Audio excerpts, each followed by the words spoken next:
بہتر ہے آپ اپنا کوئی بندوبست کر لیں اور یہاں سے چلی جائیں۔ فریہ یہ بات سن کر رونے لگی اور کہنے لگی میں کہاں جاؤں گی، جس پر اس کے چھوٹے بھائی نے چیختے ہوئے کہا ہماری طرف سے جہنم میں جائیں لیکن ہماری زندگی جہنم مت بنائیں۔ یہ کہتے ہی وہ وہاں سے چلا گیا۔ فریہ اس کے اس انداز پر ٹوٹ سی گئی تھی اور واپس کمرے میں آ گئی۔ اب فریہ کو رہ رہ کر اپنی غلطی کا احساس ہو رہا تھا۔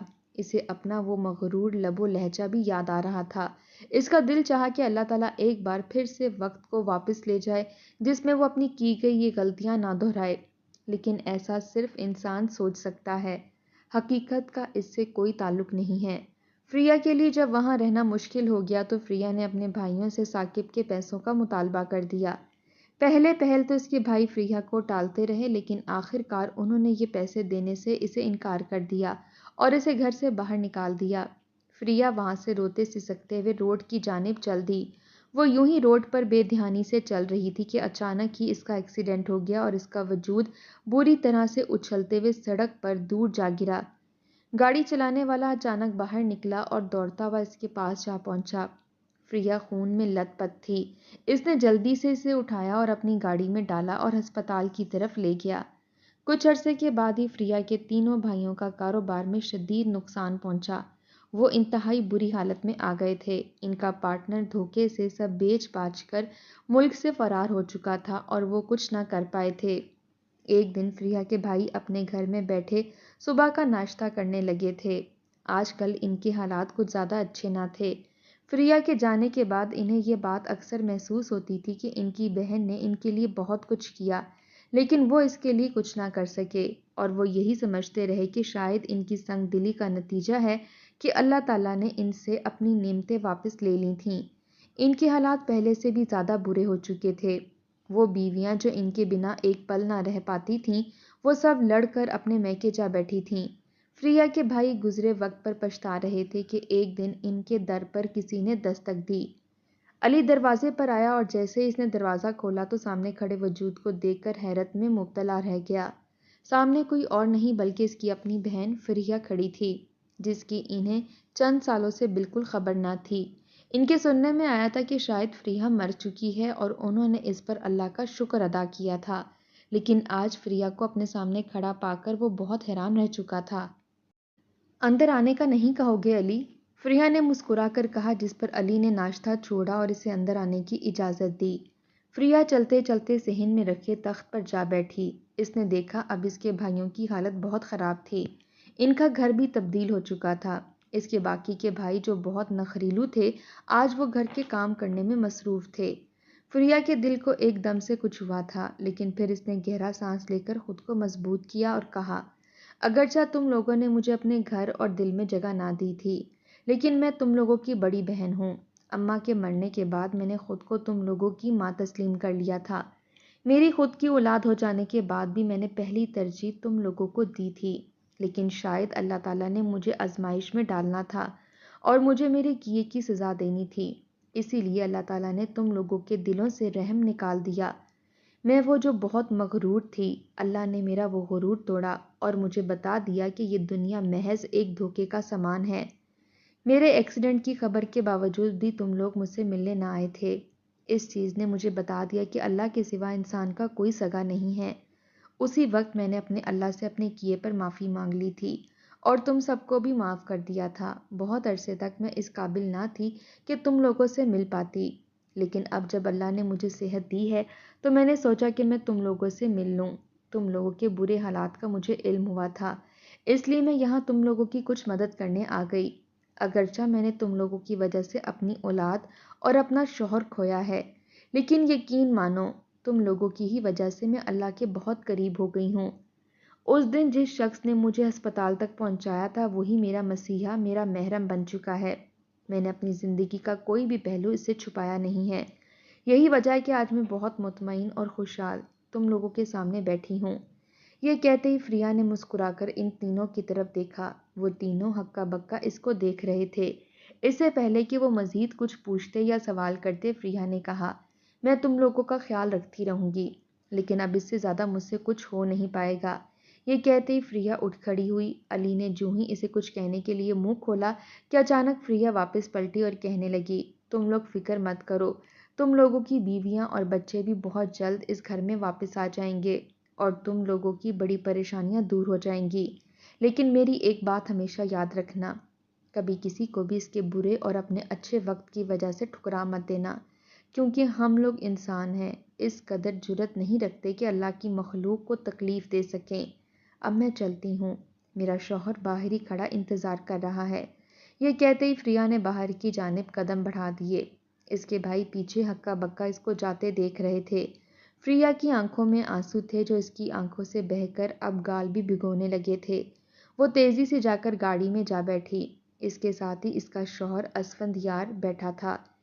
کیا اب تم بہتر محسوس کر رہی ہو؟ اسفندیار نے اس کی سرخ ہوتی آنکھوں میں دیکھتے ہوئے اس سے سوال کیا، جس پر فریہ نے آنکھوں میں آئی نمی کو اپنے گالوں پر بہنے دیا اور مسکرا کر اسبات میں سر ہلا دیا۔ اللہ نے اس کی سچی توبہ قبول کر لی تھی اور اسے اس آزمائش سے نکال دیا تھا۔